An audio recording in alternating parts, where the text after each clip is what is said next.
Hello বন্ধুরা, আসসালামু আলাইকুম। কেমন আছেন সবাই? শামুস কিচেনে আপনাদের আরও একবার স্বাগত জানাই। তো আজকে আমি বেগুন বড়া করব। এখানে আমি একটা বেগুন নিয়েছি। বেগুনগুলাকে আমি এরকম করে কেটে নিয়েছি। তো অনেক সময় দেখা যায় যে বেগুন বড়া করতে গিয়ে অনেক তেল লাগে দেখে আমরা অনেকে বেগুন বড়া করে খেতে চাই না। কিন্তু আমি আজকে খুব সিম্পলভাবে করে দেখাবো যে অল্প তেলে কীভাবে বেগুন বড়া করা যায়। তো বেগুনগুলো আমি কেটে ভালোভাবে ধুয়ে নিয়েছি। এখন আমি হলুদ দিয়ে দিচ্ছি। হলুদ দিয়ে দিলাম। আর এখানে আমি পরিমাণ মতো মরিচের গুঁড়া দিয়ে দিলাম। আপনারা যেরকম ঝালটা পছন্দ করেন সেইভাবে দিয়ে দিবেন। আর আমি লবণ দিয়ে দিচ্ছি।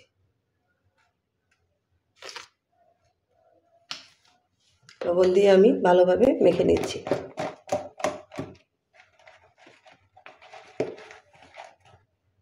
আমার বেগুনের মধ্যে হলুদ, লবণ সব কিছু ভালোভাবে আমি মিশিয়ে নিয়েছি। তো এখন আমি চালের গুঁড়া দেব। এর উপরে আমি 1 চামচ চালের গুঁড়া দিয়ে দিলাম। চালের গুঁড়া দিয়ে আমি ভালোভাবে এটাকে এর সাথে কোটিং করে নেওয়ার মতোই এখানে আমি প্রত্যেকটা বেগুনের গায়ে লাগিয়ে নিচ্ছি। তো আমি আরেকটু চালের গুঁড়া দিয়ে দিয়েছি। দিয়ে আমি প্রত্যেকটা বেগুনের যেন গায়ে লেগে যায় চালের গুঁড়াটা, তো আমি সেভাবে লাগিয়ে নিচ্ছি। এতে হবে কি, আমাদের চালের গুঁড়া দিয়ে এইভাবে ভাজলে বেগুনটা কিন্তু অনেকক্ষণ ক্রিসপিও থাকে আর খেতে কিন্তু দুর্দান্ত স্বাদের হয়ে থাকে। তো আপনারা একবার হলেও এই রেসিপিটা আমার ফলো করে বানিয়ে দেখবেন। আসলে এটা অনেক মজার হয়ে থাকে। তো আমার কিন্তু প্রত্যেকটা বেগুনের গায়ে আমি দেখেন গুঁড়াটা লেগে গেছে, সেট হয়ে গেছে। তো আমি এখন এগুলোকে রেস্টে রাখার প্রয়োজন নেই, আমি এখন ভাজতে চলে যাচ্ছি। আমি একটা ফ্রাই প্যান বসিয়ে দিয়েছি। তো আমি এখন তেল দিয়ে দিচ্ছি। তেলটা আমার গরম হয়ে গেছে।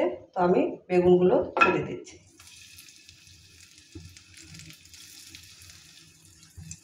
বেগুনগুলো দেওয়ার পর আস্তে আপনারা মিডিয়ামে রাখবেন। আর আমি একটা ঢাকনা দিয়ে দিচ্ছি।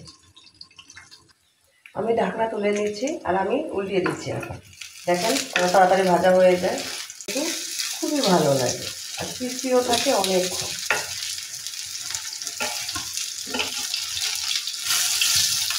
আর খুব অল্প তেলেই কিন্তু এটা ভাজা যায়, সুন্দরভাবে ভাজা যায়।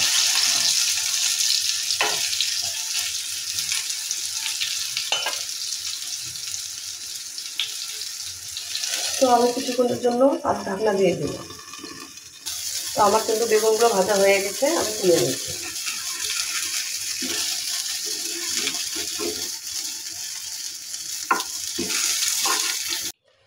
আমার কিন্তু সবগুলো বড়া ভাজা হয়ে গেছে, দেখেন অনেক লোভনীয় হয়েছে এবং খেতেও কিন্তু অনেক মজার হয়ে থাকে। তো চালের গুঁড়া দেওয়ার কারণে এটা কিন্তু অনেকক্ষণ ক্রিস্পি থাকবে আর খেতেও কিন্তু অনেক মজা হয়ে থাকে। তো আমরা কিন্তু তেলের জন্য বেগুন বড়া অনেক সময় খেতে চাই না। এবার থেকে এই গোপন টিপস জানার পর থেকে আপনারা প্রত্যেক দিনই বানিয়ে খাবেন। আমি গ্যারান্টি দিয়ে বলছি আপনাদের কাছে অনেক ভালো লাগবে। তো আমার এই বেগুন বড়া রেসিপিটি যদি ভালো লেগে থাকে লাইক দিবেন, কমেন্ট করে জানাবেন কেমন হয়েছে। আপনাদের সুন্দর একটা কমেন্ট আমাকে উৎসাহ দেয়। আর এরকম মজার মজার সহজ রেসিপি পেতে আমার চ্যানেলটিকে সাবস্ক্রাইব করে আমার পাশে থাকবেন। সবাই ভালো থাকবেন। আসসালামু আলাইকুম।